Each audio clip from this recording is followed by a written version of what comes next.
El dengue nos tiene mal traer, ha cambiado el protocolo, de eso vamos a hablar con el ministro de Salud de la provincia y vamos a hablar también de cuándo será el pico, se supone, de la enfermedad. Ricardo, ¿qué tal? Buenas noches, bienvenido. ¿Cómo le va, Jorge? Buenas noches. Bien, muy bien. Bueno, ¿para cuándo se espera el pico de la enfermedad? Bueno, el pico lo teníamos pronosticado para la Semana Santa, la semana XXL. Lamentablemente los pronósticos vienen dando congruente con la vigilancia entomológica que nosotros venimos llevando a cabo desde mediados de diciembre. Hay que recordar que lamentablemente el inicio del brote comenzó mucho más temprano de lo que lo hizo los 4 años previos. El brote más grande lo tuvimos en el año 2020 y en el año pasado, donde tuvimos casi 5.000 casos, un poquito menos de 5.000 casos, el primer caso autóctono empezó la semana 9, es decir, la primera semana de marzo, y en este año, por las condiciones climáticas y porque especialmente las provincias del norte del país ya se han vuelto endémicas, el mosquito tuvo circulación todo el año. Lamentablemente hemos tenido el primer caso autóctono en diciembre del año pasado, en la semana 53, el 17 de diciembre. Eso no solo inició antes los síntomas, sino que la época de lluvias, que generalmente para nuestro verano comienza en febrero y se acentúa mucho más en enero, tuvo ya presencia del mosquito y eso hizo que el cambio climático acentuara muchísimo más lo que se veía en otras provincias del norte del país, en donde el cambio climático es mucho más evidente. Esta vez lo ha sido en la provincia de Córdoba y nos afectó de esa manera. Bueno, mucha gente está reclamando, bueno, fumiguen, por mi barrio no pasaron. La gente está desesperada con el tema fumigación y que corten los yuyos. ¿Qué eficacia tiene la fumigación, más allá de después de consultar qué han establecido con la provincia en materia de fumigación? Bien, la fumigación en este momento, que es la etapa de mitigación, la mitigación es cuando el brote ya toma características generalizadas, como es gran parte del centro y sudeste de la provincia. La fumigación es 1/3 de las intervenciones que nosotros podemos hacer. El otro tercio lo hace el desmalezamiento y la limpieza de los espacios verdes, tal cual usted también lo ha dicho. Y el otro tercio, y probablemente el más importante de todo, es el cuidado personal. Y cuando me refiero a cuidado personal, es el cuidado que cada uno de nosotros tiene que hacer responsablemente en nuestros domicilios. El mosquito de la Aedes aegypti es un mosquito domiciliario, no es un mosquito silvestre, es un mosquito que vive en un ambiente semiurbano y que requiere condiciones que son características de las grandes urbes o de las zonas aledañas a las grandes urbes, que son los cacharros, el agua estacionada, las piletas de lona, el agua estancada. ¿Ahora es un mosquito que puede vivir tranquilamente adentro de una casa? Obviamente, justamente. Y lo tenés abajo, no sé, abajo de la cama, arriba del ropero.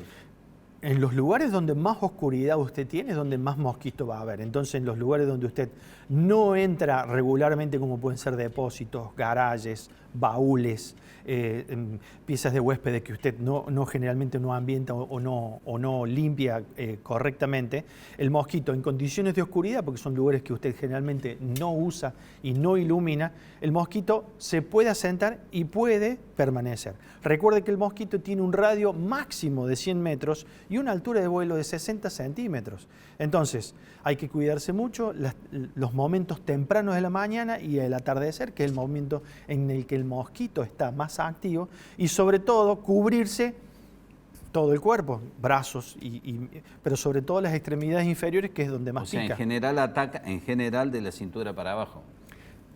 Ataca en todos lados, porque si usted está sentado lo va a poder atacar en todos lados, pero generalmente es así. Entonces, lo más importante de todo es la higiene personal, el uso de repelentes, que lamentablemente son muy caros. Hay poca gente que en este momento en las condiciones económicas está, pero que si no tiene el repelente, tiene que tratar de cuidarse con mangas largas, con pantalones largos, cubriéndose con ropa de colores claros o blanca para repeler el mosquito, porque, como he dicho, busca la oscuridad. Y también tener la responsabilidad de que cada vez que llueve, no esperar el ciclo biológico del mosquito, cada vez que llueve, descacharrar, cada vez que cae una lluvia, descacharrar. Cortar el césped y desmalezar periódicamente, cuidar a los niños, higienizar, limpiar, lavar, sacar la basura correctamente. Esas son las medidas que hacen al congruente. Yo puedo fumigar por su casa, el mosquito a la semana vuelve y si usted sigue sin descacharrar, las intervenciones que uno hace terminan en saco roto y no se ve el tremendo esfuerzo económico que significa. Cuando escuchaba esta explicación, digo, bueno, por ahí todos queremos que tiren humo al frente de nuestra casa y es casi un placebo psicológico, pero si no nos ponemos las pilas en cada uno de los hogares, se complica la cosa. Jorge, usted pasa el humo por su casa y mata a los mosquitos. Estamos de acuerdo, ¿sí?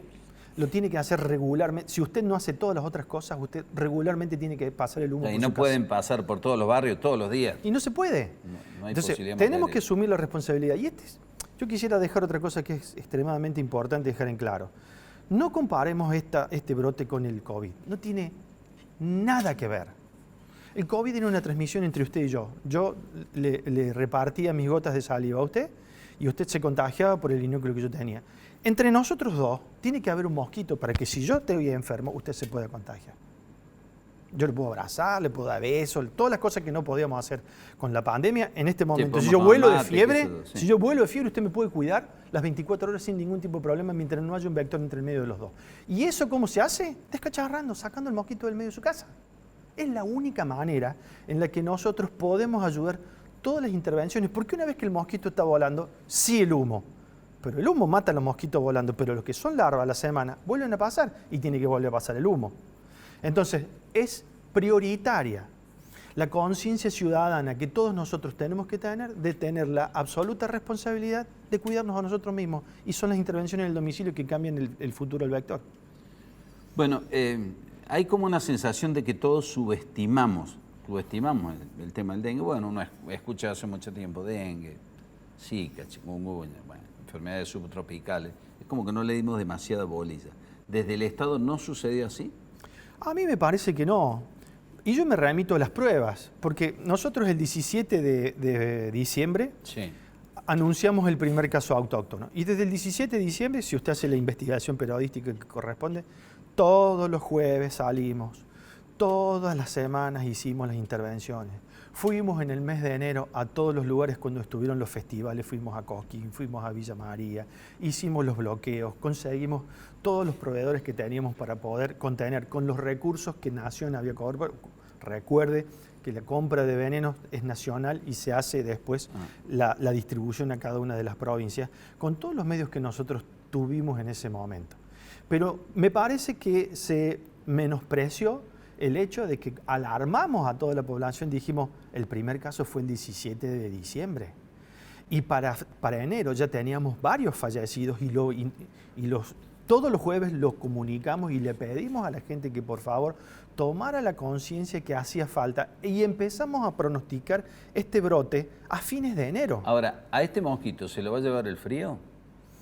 Este mosquito no se lo va a llevar el frío porque lamentablemente nosotros somos un país que tiene desde el río Colorado hacia el sur un clima, desde el río Colorado hasta la provincia de Tucumán otro clima y de Tucumán hacia el norte tiene otro clima. Y nosotros tenemos mucha transversalidad en nuestro país. Vamos a seguir teniendo circulación del mosquito. ¿Aún con temperatura de 2, 3 grados? No en nuestra provincia, porque en nuestra provincia después de cuando el mosquito no sobrevive los 15 grados durante 20 días seguidos. Entonces cuando venga el primer frío, la circulación del mosquito en nuestra provincia se corta, pero no se corta en la zona norte. Entonces podemos seguir teniendo, en la zona norte del país, discúlpeme, Claro. podemos seguir teniendo casos excepcionales que no son autóctonos, que son derivados de otras provincias, todavía con circulación O en sea, la hoy provincia. tuvimos una máxima de 14, 15 grados. El mosquito va a seguir gozando de buena salud. Vamos a tener una máxima, digo una mínima de 14, 15 grados. Mañana también 14, 15 y El después lunes 30 grados y vuelve, sea, y vuelve la humedad. el mosquito sigue vivito y coleando. Nosotros necesitamos la primera helada, que generalmente fue la primera semana de mayo, y no la esperamos, probablemente la primera semana de mayo, Claro. la primera helada, probablemente se prolongue. Pero necesitas varios días de frío, no una 15 helada. días. 15 días. 15 días. Cuando uno dice la primera helada es porque la temperatura realmente baja y las circunstancias climáticas se mantienen a lo largo del día. Pero hasta que no existe ese cambio climático, la única forma de cortar el mosquito la tenemos entre usted y yo. Usted en su casa y yo en la mía. Bueno, ¿qué pasa con la vacuna? Hay una vacuna que es cara. Yo he escuchado a la directora de epidemiología decirme que que es una vacuna que también tiene contraindicaciones. ¿Qué posición tienen con la vacuna? Bien, la vacuna en este momento, quiero decir dos cosas de la vacuna. Primero hablamos de la vacuna de dengue y después de las otras vacunas. La vacuna de dengue no es una vacuna, está aprobada por ANMAT, se puede comercializar y está disponible en casos puntuales y de forma personal. No existe hasta ahora ninguna directiva del Ministerio de la Salud de la Nación con respecto a incorporarla dentro del plan de vacunación nacional. De hecho, el ministro Russo hoy tuvo unas declaraciones en el diario de la Nación donde estuvo hablando de este caso. Hay algunas incertidumbres científicas que todavía no hemos podido responder, como son quiénes son las poblaciones de más riesgo, quiénes son las poblaciones susceptibles a tener efectos adversos. Hay que recordar que la vacuna del dengue es una vacuna a virus vivos atenuados, entonces es potencialmente peligrosa para inmunodeprimidos, pacientes con... No lo sabemos, no sabemos quiénes son los pacientes o las poblaciones de pacientes que más se benefician, y a ciencia cierta en este momento no sabemos cómo podría interactuar con otras vacunas a virus atenuados como puede ser COVID, virus, además como el influenza. efecto no es inmediato, ¿no? Estamos frente a Ahí un quería brote llegar. muy fuerte. Nosotros la vacuna hoy la vamos a conseguir como rápido a dosis de grandes cantidades para poder distribuir en mayo. La primera dosis, la segunda dosis hay que hacerla a los 90 días, que sería aproximadamente los últimos días o los primeros días de julio, y la inmunidad se comienza a percibir en agosto. En agosto ya no tenemos más mosquitos. O sea que hay que bancársela todos estos meses sin vacunas. Yo creo que la vacuna tiene un lugar definitivo, hay que ver y diseñarla en base a las realidades de cada una de las provincias. Las provincias endémicas tienen que considerar la vacuna mucho antes que nosotros, y nosotros planificar un plan de vacunación estratégico de acá a 5 años probablemente, a medida que se vaya incentificando, en una distinta época del año. No sirve para curar el brote. ¿No? Es muy cara. Es una vacuna cara, son dos dosis que va entre 40 y 70 dólares. La otra cuestión, a ver, mucha gente va a los hospitales con un malestar, supone que es dengue, y dice, bueno, quiero llevarme el control, como cuando te hisopaban por coronavirus y vos sabías si tenías coronavirus o no. No hay reactivos, son costosos los reactivos. Bien. ¿Cómo es el diagnóstico? ¿Se hace a ojo? No, se hace en base a la clínica. El dengue es una enfermedad que conocemos desde hace muchas décadas y que es una enfermedad tropical estudiada en otros países desde hace mucho tiempo y del cual existe muchísima evidencia científica. No es el mismo parangón que nosotros teníamos con COVID, que fue un virus emergente de absolutamente la nada, que nadie sabía a ciencia cierta muchas de las cosas que hoy sabemos en el año 2020, que no sabíamos el mecanismo de transmisión, que no sabíamos una serie de cosas y que el testeo masivo evitaba la propagación de la enfermedad. Acá lo que evita la propagación de la enfermedad no es el testeo, lo que evita la propagación de la enfermedad es el mosquito. Entonces, como tenemos evidencia científica que sostiene que el diagnóstico, incluso uno de los colegas hoy lo dijo en una de las radios, no me acuerdo en cuál, el diagnóstico es clínico. Cuando usted tiene un montón de mosquitos y un montón de enfermedad con dengue y usted tiene fiebre, dolor muscular, artralgia, mialgia, rash, tiene dengue. Clínicamente. O sea, los síntomas no empiezan como una gripe, no es que te duele la garganta, tenés tos, tenés moco. No. Si usted tiene los síntomas gripales es probablemente usted tenga COVID y se tenga que ser testeado por COVID, y de hecho muchos pacientes son testeados por COVID previo a. Ahora no, ahora está cambiando porque COVID, hubo un brote a fines de febrero, ya bajó el brote de COVID, comenzó el de dengue y hoy en día clínicamente los síntomas de dengue, y a medida que nos vamos entrenando es más fácil identificar. Los pacientes que tienen síntomas leves de dengue se diagnostican por nexo epidemiológico como dengue y se los trata como tal y se los controla a las 48 horas. Los pacientes que tienen síntomas de alarma o que tienen presentaciones graves o que son embarazadas, las embarazadas son un grupo de muy alto riesgo, sobre todo las que están en el último trimestre de la gestación, deben ser evaluadas, deben ser testeadas, porque es un test de sangre, no es un test más fácil como es el de COVID, y deben ser controladas de una manera diferente de lo que es el leve. ¿Cuáles son los síntomas leves y cuáles son los síntomas graves? Donde uno dice, ojo, estoy complicado. Bueno, están publicados en la página del Ministerio, toda la gente los puede revisar. De los que recuerdo en este momento son fiebre, dolor de cabeza, dolor retroocular, mialgias, es decir, dolores musculares, dolores de espalda y sensación de cansancio o debilidad generalizada. Esos son los síntomas leves. Leves, exactamente. Que diferencian del COVID porque no tiene síntomas respiratorios, no tiene la voz nasal, no tiene la tos. Los graves son la presencia de dolor abdominal intenso, vómitos por la afectación intestinal que tiene el dengue, sangrado de las encías de la nariz o de la materia fecal o disminución de la presión arterial. Bueno, ahora bien, murió una chica muy joven en Porteño, una mamá muy joven por dengue hemorrágico. Hay dos características de dengue. ¿Es un dengue que se complicó? El dengue es leve o grave. La forma hemorrágica es una sintomatología clínica del dengue grave.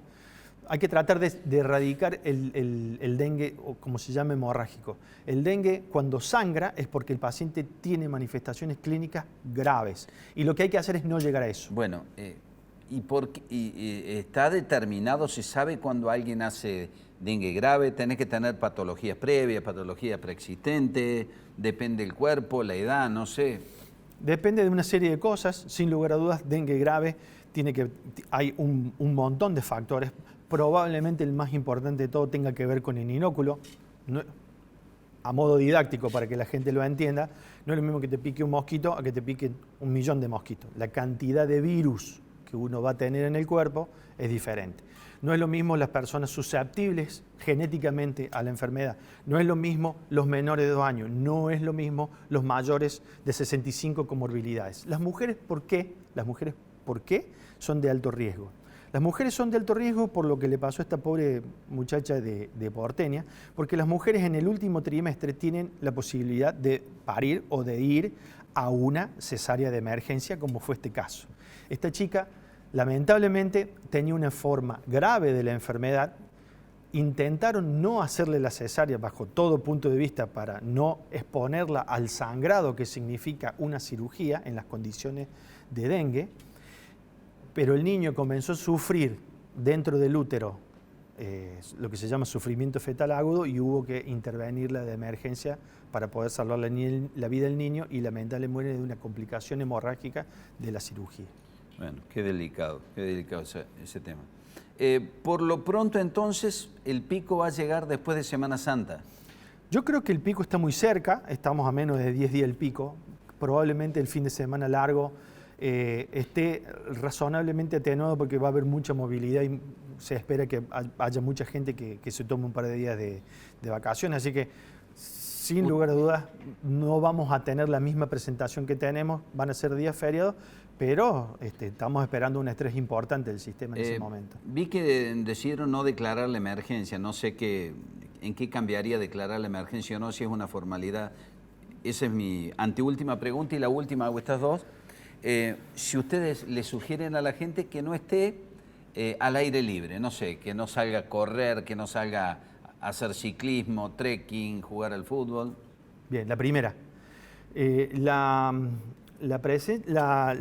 determinación de una emergencia sanitaria implica que todas las medidas de la atención de la salud están dirigidas a la atención de una determinada patología, como fue en su caso la emergencia sanitaria por el virus del COVID.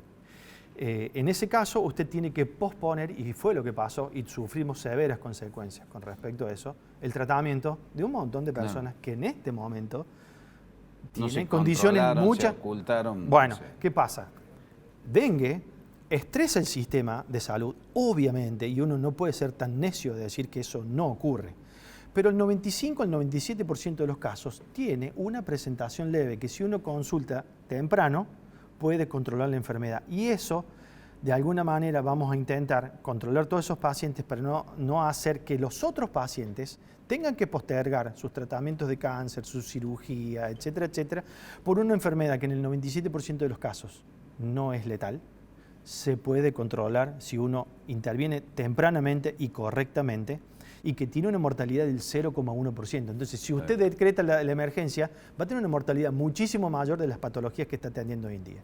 Y la segunda, el mosquito es domiciliario. Está bien, está claro eso entonces. Bueno, lo cual indica, me acabó el tiempo, te podés agarrar dengue hoy y no sé, dentro de 3 meses te pica otro mosquito. Tampoco quedás inmunizado si te agarra dengue, ¿no? No, quedás inmunizado. Esta concepción que todo el mundo tiene que la segunda vez que te agarras dengue te morís, no es así. La evidencia científica demuestra que tanto la primoinfección, es decir, la primera vez como la segunda vez, Si todo el sistema sanitario lo tiene presente, te interviene tempranamente, vos cumplís los controles, vas al control de las 48 horas y te hidratas y haces las indicaciones médicas que corresponden, la mortalidad no cambia. Ricardo, gracias por haber venido. Muchas gracias, Jorge. Muy bien.